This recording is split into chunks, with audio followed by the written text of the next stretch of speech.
I'm being framed and vilified by Collective Shout and their ridiculous friends. Not only have I been portrayed as a man by Collective Shout on their website, violating Australian law as they misgender me with intent to vilify, but now their friends are doing it too. And it is getting a bit dangerous. The language is ramping up, and here is a group that claims to be against online hate, spreading lies to me. Not only do they not actually prove anyone is lying in their big long blog post, but they also claim that I am personally responsible for the hate and violence Collective Shout is getting. They do this while also censoring me, as if hiding my username and the fact that I'm speaking of Melinda is going to change anything, but they do this to intentionally portray me as a man because the minute that they say a woman is pushing back, they lose their narrative. Remember, they're trying to paint men as the antagonizers, but if they attribute an incitement to violence to a woman, people are going to ask questions. Also, please show me where the incitement to violence was, because there is none in that post. If anything, you just actually make people want to poke holes in what they're doing. Not only is everything that I said true, because they are Melinda's own words, but you can see it for yourself on the websites. So I'm not really sure what misinformation is being spread by this NGO. I went and read parts of her books, read her own tweets, listened to her. Not once have I misrepresented or misinterpreted her stances. Why is this language important? Well, because they're currently framing themselves as something that they're not. These individuals are not victims, and they're certainly not suffering. But if we take Coralai's screenshot as truth, then they are actively gleeful in taking money from women who are far less fortunate than them, who are dipping into their savings. This is not a good look. This group has an annual report that claims nearly $500,000 in donations were given to them, and they do not have full-time employees. So where is that money going, given all they do is blog post and send emails from the comforts of their AC-filled homes? Why do they need poor old Bernadette's cash?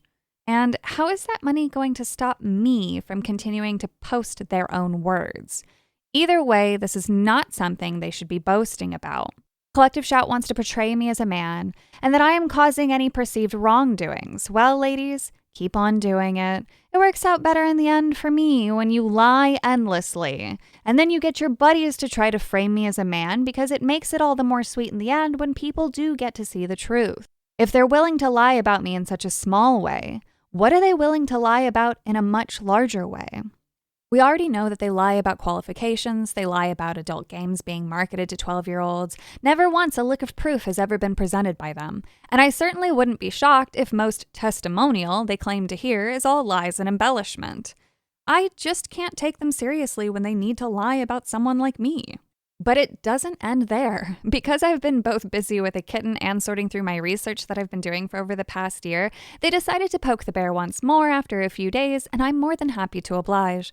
Coralai chose a very specifically crafted tweet in order to continue to try to link me to violent threats. Not only was this account made this month, this year, but it is also a massive contradiction in the way that online trolls function, especially the violent threat archetype. You see, the last line is a complete giveaway. Not only would my supple-thighed followers know that I am the only woman being labeled a man, making the phrase a redundancy and excess text that conflicts with the fast retard typing of the rest of it before, but it's also the only reply. A one and done, not normal for the violent shit poster. Usually they operate in bursts, not a single tweet on a single account. They also carefully sprinkle in a lot of normal tweets so that way they don't lose the account so fast. The punctuation is also a contradiction to the sentence structure, but the video isn't about dissecting language, it is about Collective Shout's actions.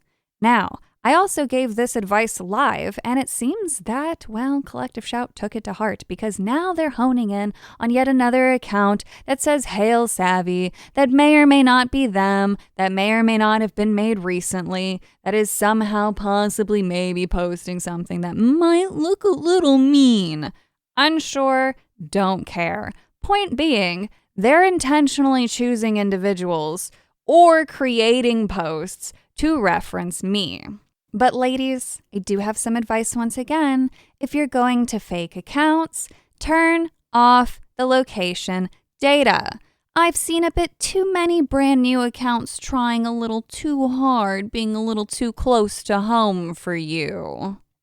Anyway, collective shout are the useful idiots in the grander conversation relating to Roblox as Melinda sits on the shareholder board, for whatever reason, of the age verification trials, which will be used to shape the age-gate legislation Australia plans to implement. She's not only part of the grand global wheel that is crushing everyone, but she's doing their work without realizing it. So yes, we will continue to expose them, their beliefs, their connections, but over the coming weeks, I wouldn't be shocked if things ramp up against me and I am mass reported. In the event that I am indeed mass reported and I lose access to my accounts, there are some people who have access to my personal comms, not Discord. I mean real measures for communication and whatnot, and they will help verify any secondary accounts if I create any, if needed. As of right now, I have none. So be sure to double check usernames just in case any scam crap is floating around. I hate to have to say this, but I've crossed that threshold on X, so I have to sort of watch out for impersonators, which is very lame. Anyway, less of a fun video, more of a, oh great, we've entered that stage of the cycle. Instead of backing up their claims of misinformation with evidence and corrections, they have only doubled down on stupidity and lies. Sorry, ladies, I can't keep focusing on you forever. I have much bigger fish to fry, but thank you, really, truly, for helping me get everyone against Visa and MasterCard. Without your ignorance and wanting to ban some of the biggest and most beloved games out there, I could have never gotten this many people to care because, to be quite honest, the not safe for work game market is actually very, very small and very niche. But thanks to your ignorance and addiction to power, this has now become a global conversation, and I have actually been afforded the honor of being able to interact with politicians globally because of it. Me, one single little tiny 106-pound woman in her basement with a sun allergy who almost never goes outside. Well, you've got what? You've had to call on British MPs, someone from the UN, other NGOs. You've gotten Australian news media personalities to block me. What has that done for you exactly?